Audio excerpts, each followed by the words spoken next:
आज सुबह जब मैं अखबार पढ़ रहा था तो मुझे यूपीए का कार्यकाल याद आ गया, 2004 से लेकर 2014 तक।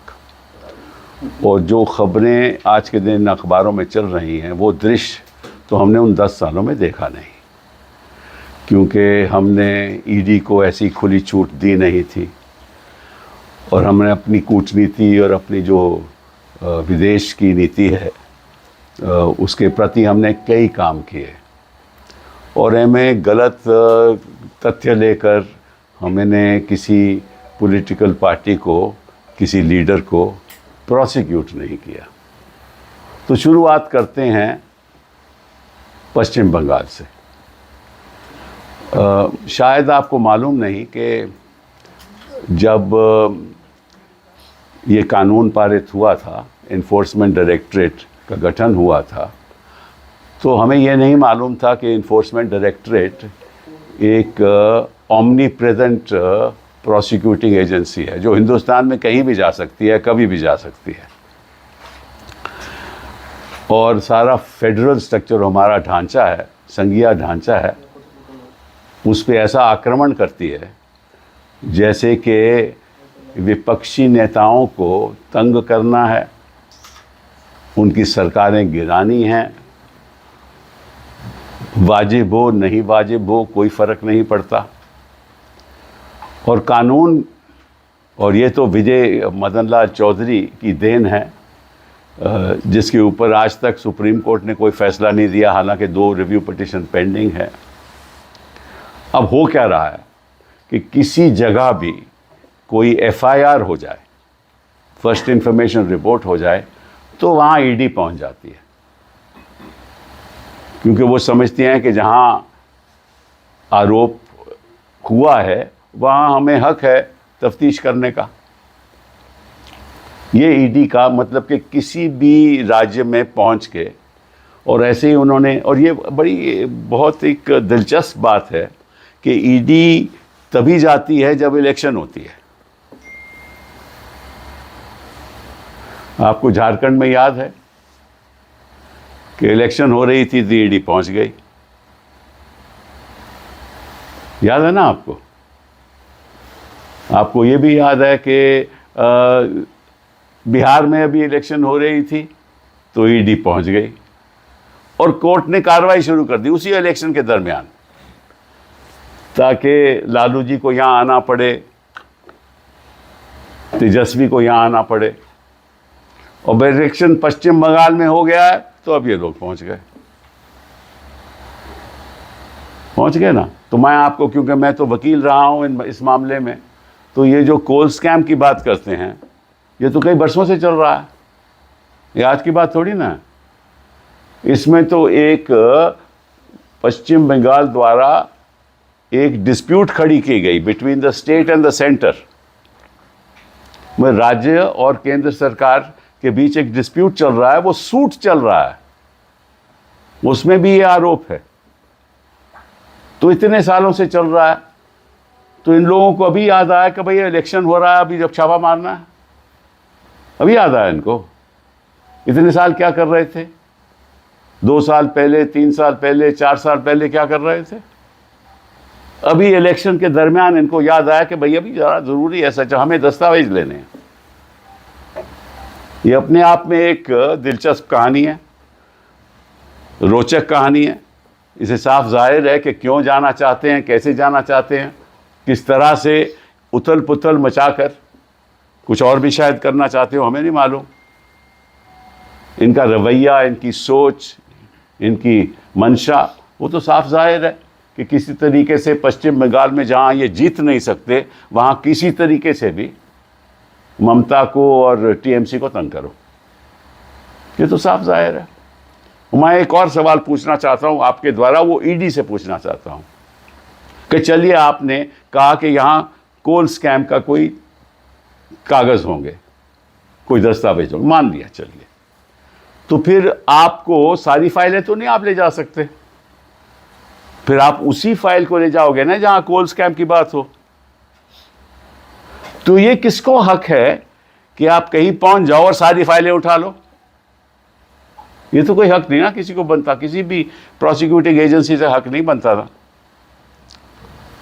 कोई आपके घर में आए और ये तफ्तीश करने आए कि साहब ऐसे आपके यहाँ सुना है कि कैश है, मान एक उदाहरण के तौर पे कहता हूँ, तो कैश के अलावा वो सारी फाइलें ले जाएं, कंप्यूटर ले जाएं, ये तो हक नहीं बनता ना। वो तो कैश को ही देखेंगे ना, और कैश मिलेगा तो ले जाएं, पर वो कंप्यूटर भी ले जाएंगे, आपकी रिटर्न्स भी ले जाएंगे, फिर आपसे सवाल पूछने लगेंगे। आप कैश ना मिला ना तो जो भी मिलेगा उस पर सवाल शुरू हो जाएगा, उस पर तफ्तीश शुरू हो जाएगी। मतलब कि एक ईडी ऐसा एक ओमनी प्रेजेंट, हाँ, जैसे भगवान होता है ना, भगवान हर जगह मौजूद होता है, तो ईडी इस सरकार का भगवान है। जब चाहें कहीं भी जा सकता है, हर जगह मौजूद है और कुछ भी कर सकता है। सीबीआई भी वैसा ही है, इसमें कोई अंतर नहीं है। अगर सीबीआई पहुंचती है वेस्ट पश्चिम बंगाल, वही नजरिया है। तो चाहे आईईडी हो चाहे सीबीआई हो, बात तो वही है। अब दूसरी बात आ गई कि आपने ये सर्च की, कहाँ की? आईपैक। अब सभी जानते हैं कि आईपैक तो उनकी जो सारा जो इलेक्शन है संभाल रही है, सब जानते हैं, लिखित रूप में इनको सभी को मालूम है। तो आईपैक जाने के लिए पीछे वजह क्या थी? कोल स्कैम। तो अगर कोल स्कैम वजह थी तो कौन से आपने दस्तावेज लिए? आप तो ये पूछ सकते थे ना वहां जाकर के, हमें बताइए कहां आपके दस्तावेज है, और अगर कोल स्कैम की वो बात है तो हमें बताइए, दिखा दीजिए। लेकिन आप फाइलें तो नहीं उठा सकते। और ये गलती सुप्रीम कोर्ट की है, क्योंकि आज तक उन्होंने ये कानून को इस बारीकी से देखा ही नहीं।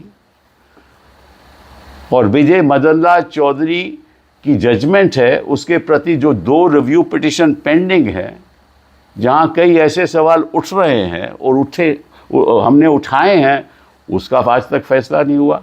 हालांकि 2 बार हियरिंग हो चुकी और जन होता रहा।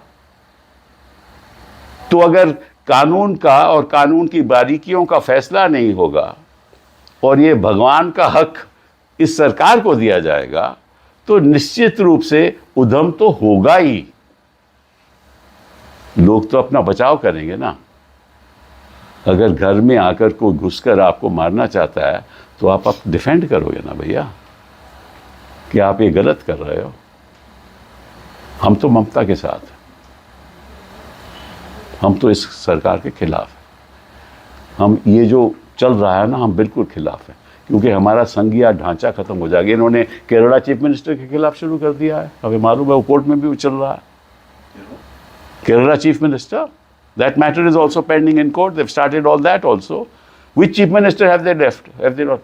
In Chhattisgarh, our Congress chief minister again, his son was arrested. अभी हमने bail करवाई. We just got him bail. Again, they wanted to reach the father through the son. ये तो हम साफ देख रहे हैं। हर जगह जहां विपक्ष के नेता हों, जहां सरकारें ठीक तरह से चल रही हों, इन्होंने कर्नाटका में क्या किया? आपको याद है कर्नाटका में क्या हुआ? फिर कोर्ट ने हमारे पक्ष में फैसला दिया, लेकिन तंग तो कर रहे थे ना, रोज कर रहे थे। कर्नाटका हो, झारखंड हो, हेमंत सोरेन हो, कहीं भी हो, यही काम चल रहा है इनका।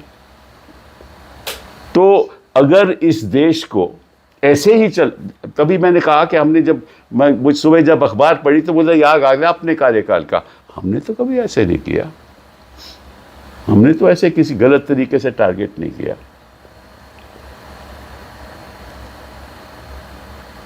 और आपको याद होगा कि तेजस्वी जब इलेक्शन लड़ रहा था, उसको भी इन्होंने बुलाया, कोर्ट में बुलाया यार, इलेक्शन के दरमियान। अरे भैया, वो 2004 और 2009 का वाक्य है। It's an incident of 2004 to 2009 and they are trying to they try to disturb in 2025। इतने साल क्या कर रहे थे ये? क्यों बैठे हुए थे? इलेक्शन आएगा, भेजेंगे, तंग करेंगे, इनकी इलेक्शन कैंपेन की डिस्टर्बेंस होगी, हम जीत जाएंगे। ये इनका मकसद है कि किसी तरीके से इस सरकार को गिराओ। इसके पीछे लक्ष्य एक है। और जो बोलते हैं ना, दंड भेद सब कुछ का इस्तेमाल करो, यही करते हैं ये। तो ये गलत है और मैं समझता हूँ कि वक्त आ गया है कि ये सारी बातें, इन पे सुप्रीम कोर्ट को गौर करना चाहिए, नहीं तो ऐसे संघीय ढांचा गिर जाएगा और इस देश की जनता स्वीकार नहीं करेंगे। पहली बात तो ये। अभी दूसरी खबर, हार्वर्ड लटनिक की खबर। अब मैं पूछना चाहता हूँ आपके द्वारा हमारे प्रधानमंत्री जी से, हमारे विदेश मंत्री जी से, कि आपके कार्यकाल में कौन सी ऐसी उपलब्धि हुई विदेश नीति में जिसका हम खुद ढिंढोरा पीट सकते हैं। ये सवाल है मेरा। हमारे कार्यकाल में क्या हुआ, और पहली बार मेरा ख्याल विश्व के इतिहास में हुआ, और उसका श्रेय डॉक्टर मनमोहन सिंह और हमारी सरकार को जाता है। क्या हुआ वो, कि हमने नॉन प्रोलिफरेशन ट्रीटी पे दस्तखत नहीं किए थे, और हम चाहते थे कि हमारी एटॉमिक एनर्जी के द्वारा हम लोगों को बिजली की सुविधा दे सकें। ये हमारा लक्ष्य था। और अंतर्राष्ट्रीय रेजिम हमें ये हक नहीं देती थी कि हम ऐसा कर सकें, सिविल न्यूक्लियर एनर्जी पैदा कर सकें, क्योंकि हमें वहाँ फिसाइल मटीरियल ज़्यादा चाहिए था, प्लूटोनियम चाहिए था, वो हम ले नहीं सकते थे, हमें दे नहीं सकता था कोई। तो फिर हमारी ये कूटनीति के द्वारा, हमारी विदेश नीति के द्वारा, डॉक्टर मनमोहन सिंह की लीडरशिप के अंतर्गत, जो हमारा प्रेसिडेंट वो था अपना बुश, उन्होंने हमें, हालांकि नॉन प्रोलिफरेशन ट्रीटी से हमने साइन नहीं किया, उन्होंने फिर भी समझौता किया हिंदुस्तान के साथ कि आप ये कर सकते हो। पहली बार विश्व में ये हुआ ना, ऐतिहासिक है, पहले कभी नहीं हुआ। ऐसे कभी प्रेस कॉन्फ्रेंसेस नहीं हुई जो हम देख रहे हैं। हम तो चाहते हैं कि अगर कोई हिंदुस्तान की अखंडता के खिलाफ, हिंदुस्तान की आर्थिक नीतियों के खिलाफ, हकों के खिलाफ कोई आवाज़ उठाता है तो सारा देश प्रधानमंत्री के साथ खड़ा होगा। लेकिन ये आपदा कौन लाया? ये बेसमझी की बातें किसने की? हमने तो नहीं की। हमने तो नहीं कहा अब की बार ट्रंप सरकार। वही ट्रंप आज आपको क्या कर रहा है? वो पिछले 2014 से लेकर अब 2025 हो गए, 11 साल में आपने कौन सी ऐसी उपलब्धि की है राजनीति, कूटनीति में और विदेश नीति में? कोई एक उदाहरण दे दो। इनको देश चलाना ही नहीं आता, इस सरकार को। इनको समझ ही नहीं है।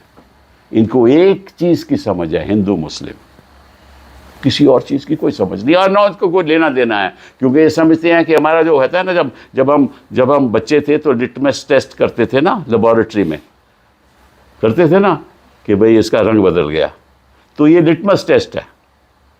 रोज़ रोज़ ऐसा लेबोरेटरी एक्सपेरिमेंट करते हैं कि कैसे चुनाव जीते। कभी ये इस्तेमाल करते हैं अपने चुनाव आयोग का, कभी इस्तेमाल करते हैं ईडी का, कभी सीबीआई का, किसी तरीके से चुनाव जीता जाए। तो विदेश नीति में ये जीरो, कूटनीति में ये जीरो। मुझे ये बताओ, और मैं आपके द्वारा इस सरकार से ये सवाल भी पूछना चाहता हूं, मैं आपसे पूछना चाहता हूं कि कभी के जो ट्रंप साहब हैं, लटनिक साहब हैं, किसी और को तो ऐसे भद्दी बातें नहीं कहते। जापान के प्राइम मिनिस्टर को नहीं कहते, इंग्लैंड के प्राइम मिनिस्टर को नहीं कहते, रशिया के प्रेसिडेंट को नहीं कहते, चीन के प्रेसिडेंट को नहीं कहते, किसी और देश के लीडर्स को नहीं कहते। तो ये मोदी जी के खिलाफ क्यों ऐसी बातें करते हैं? मोदी जी को टारगेट क्यों करते हैं? उसकी वजह क्या है? ये आपके द्वारा अपनी सरकार से पूछना चाहता हूं कि आपसे इतना प्रेम क्यों है ट्रंप का? पहले तो था वाकई में, अब इतना ज्यादा क्यों हो गया, इतना प्रेम क्यों हो गया? कई कहते हैं ना कि अगर आप वाकई में किसी से प्रेम करते हो तो आप शब्द भी ऐसे ही कभी इस्तेमाल कर सकते हो, विरोध भी कर सकते हो, क्योंकि प्रेम बहुत है। तो इनका प्रेम कितना है ये तो बताओ हमें, कि ऐसी ऐसी बातें हमारे प्रधानमंत्री के बारे में कहेंगे और प्रधानमंत्री हमारे चुप। देखिए ऐसा है कि हो सकता है कि देश के हित में हो कि प्रधानमंत्री चुप रहे, ये मैं मान जाता हूं, क्योंकि स्वाभाविक है कि अगर चुप नहीं रहेंगे तो और प्रॉब्लम्स हो जाएंगी। तो हम भी नहीं चाहते कि अगर कुछ कहेंगे तो और प्रॉब्लम्स ना हो जाएं कहीं। तो हम तो चाहते हैं कि हमारे देश के हित में जो है वो करना चाहिए। तो प्रधानमंत्री मौन है, अच्छी बात है, ये बहुत अच्छी बात है। लेकिन प्रॉब्लम ये है कि जब ये देश के सामने सच्चाई नहीं रखेंगे, पार्लियामेंट में सच्चाई नहीं रखेंगे, तो निश्चित रूप से सभी लोगों के मन में ये पैदा होगा कि भाई हुआ क्या, फिर उसके बाद क्या है, अफवाहें फैलेंगी, क्योंकि हमें मालूम नहीं असली बात क्या है। क्या वो चाहते हैं अमेरिका? वो कहते हैं कि भाई 3 हफ्ते के बाद हमारे पास नहीं है, हमने तो मई और जुलाई में सब तय कर लिया था, आपको हमने बोला था 3 हफ्ते के बाद हमारे पास आ जाओ तो हम कर देंगे। आपके प्रधानमंत्री ने हमें फ़ोन नहीं किया, तो इसलिए हमें साइन नहीं किया। और जब बाद में आए तो हमने कहा वो तो 3 हफ्ते गुजर गए हैं। इस बीच हमने वियतनाम के साथ समझौता कर दिया, इंग्लैंड के साथ कर दिया, इंडोनेशिया के साथ कर दिया, यही कह रहे हैं ना। तो इसमें मुझे नहीं लगता कि कोई सच्चाई है। लेकिन सच्चाई है क्या? मैं मान लिया कि ट्रंप साहब गलत बात बोल रहे हैं, बस सच्चाई क्या ये तो बता दो, थोड़ी बहुत तो बता दो, ज़्यादा नहीं आप बताते पर थोड़ी बहुत तो बता दो। अक्सर तो आप बताते नहीं हो कुछ भी, कुछ बता दो, क्योंकि जनता को पता चले कि हो क्या रहा है। हमारे देश तो मेरा है ना यार, आपका भी है, मेरा भी है, सबको पता चलना चाहिए कि हो क्या रहा है। ऐसी बातें हिंदुस्तान के साथ क्यों हो रही है? और अब वो कहते हैं कि हमने प्रपोजल लाया कि जो भी तेल खरीदेगा रशिया से हम 500% टैरिफ लगा देंगे। तो लगा दें, हम इस प्रधानमंत्री के साथ खड़े हैं, बोल दें लगा दो आप, हम आपके साथ खड़े हैं प्रधानमंत्री जी। अगर ये देश के हित में है तो हम आपके साथ खड़े हैं, हम जो भी कुर्बानी हो सकती है हम देंगे, सभी देंगे, इस देश के सभी विदेशवासी देंगे। लेकिन हिम्मत तो दिखाओ, मौन रहने से कुछ नहीं होगा।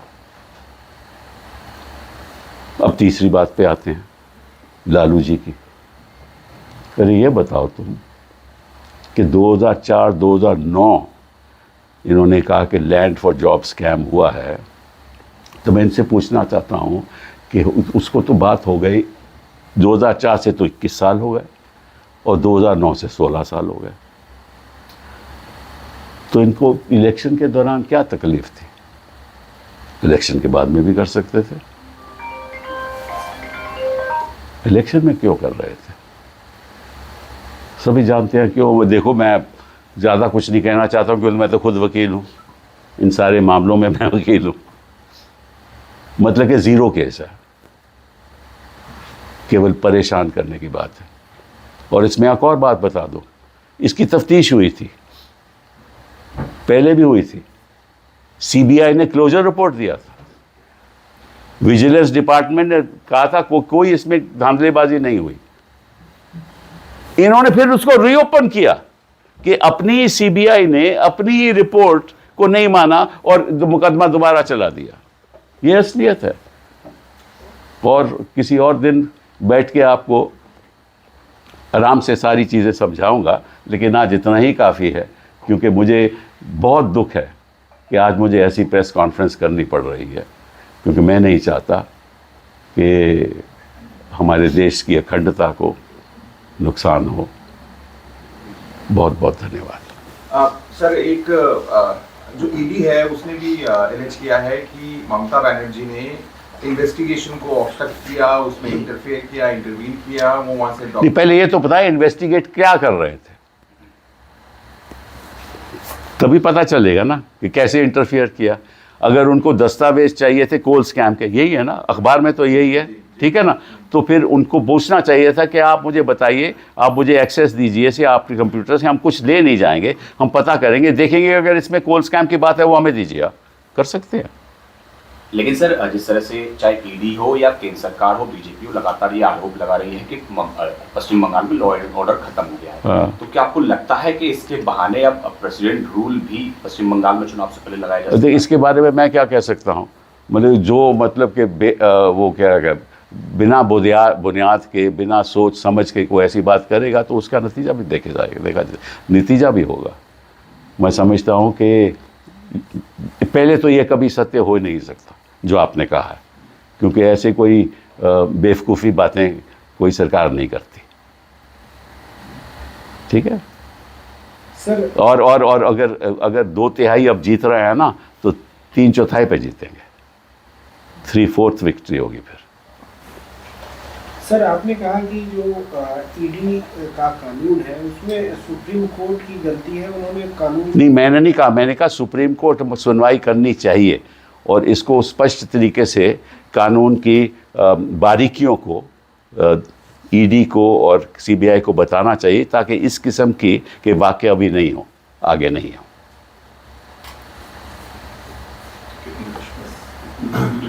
Yeah. Brief in English. Can you say- If I really look back at the time of the UPA government, and in fact after the year 2000, we are 25 years into the 21st century. I was thinking, which are the milestones of foreign policy? Which are the milestones of foreign policy? Quite frankly, and I asked this government through you as to what foreign policy milestones have they been able to achieve since 2014. And I can't think of any. Whereas if you look at our time, the UPA time, as you know that India had never signed the Non-Proliferation Treaty called the NPT. And therefore we wanted that for alternative forms of energy, we should be entitled to produce electricity by setting up nuclear plants. But we could not do so because of the international regime, because we were excluded. We were denied that access because of the fact that we had not signed the NPT. But it was at the instance of our then foreign minister, of our then ambassadors, of the prime minister under the UPA government, that we were able to persuade President Bush to in fact make that exception. First time in the history of the world, since the new order was set up after the Second World War, this exception was made. It's not made for Pakistan even. That's a milestone in the history of this country in foreign policy. Of course, the mainstream media has forgotten it because their memory is very short. Their memory is only contemporary, how to support Modi ji. Right? That's your mainstream media. But I'm asking them through you as to what is it that they have achieved in terms of foreign policy. Look at the relationship between us and the United States of America. They have imposed the highest barriers on tariffs on us, 50%. Vietnam is 20%.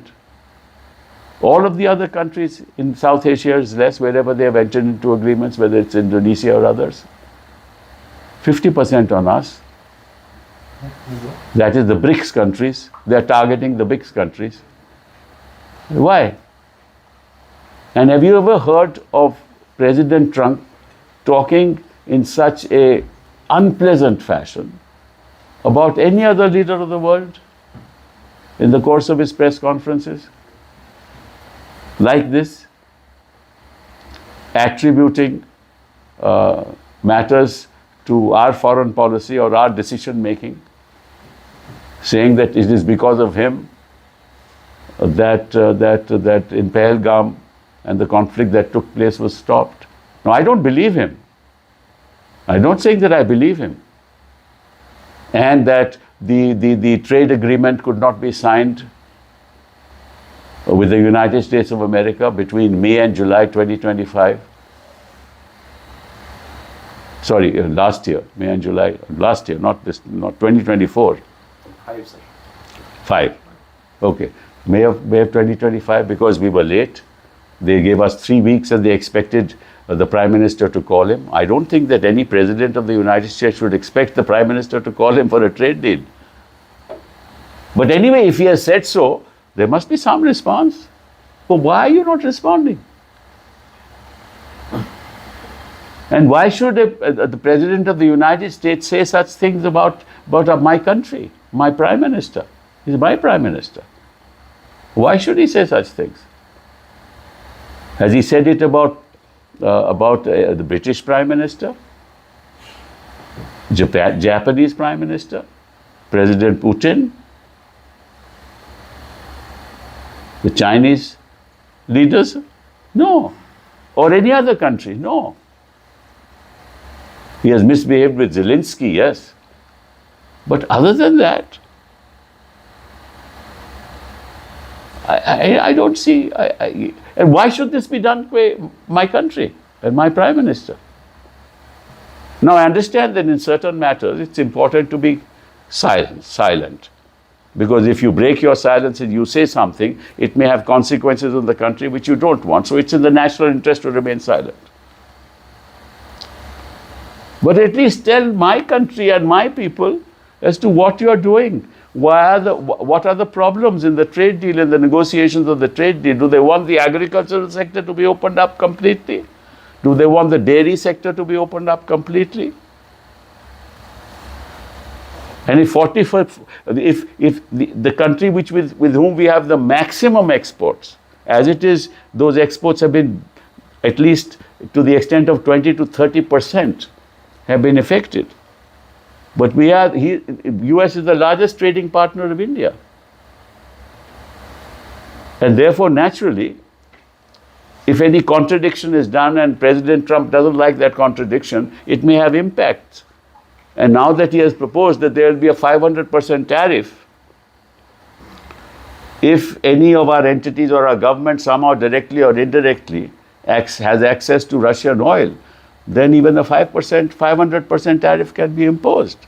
Now, this is a threat to our economy.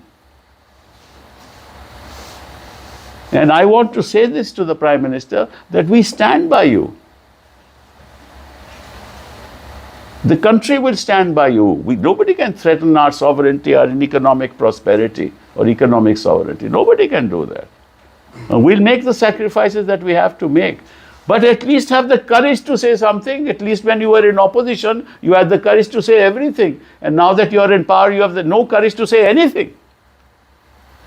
Is that fair to the people of this country? Is that fair to your image? You are what you say. What Purush is it? Mahamanav. Vishwaguru. Vishwaguru. I wish you were a guru. I really wish you were a guru, but nobody recognizes you as a guru. President Trump does not. Which leader in the world recognizes you as, I wish I were a guru? Vishwaguru. Nobody does. Why are we in this situation? Stand up, India. It's time to stand up to the rest of the world. We're a powerful people. We have a huge domestic consumption base. We will survive. We have survived because this government on the economic front has done nothing, yet we have achieved 6%. Not because of them, but because people buy. Why? Because they can't live otherwise. They'll have to buy clothes, they'll have to buy rations, they'll have to do something to earn money. That's how we are growing at 6%, not because of our dear finance minister, who I respect. Mr. Sibal, possibly for the first time, a political consulting firm has been raided, and that too on a poll-bound state. How do you see that aspect of this entire? Which is the ED is now the prevalent God. They can go anywhere they want. Because, God comes to us without any notice. That's what God does to us. No notice. The ED also goes without notice. CBI also goes without notice. Right? And that's the power that has been given by Vijay Madan Lal Chaudhary. And the Supreme Court has not yet decided the review petitions against that judgment, and years have passed, even though on 2 separate occasions these matters were partly heard. So if the court doesn't clarify the law, And these fellows run amok, right? Like a wild horse. And if they go to IPAC for the purposes of coal scam, they should take access the documents to find out if there are any documents about coal scam. Ask them.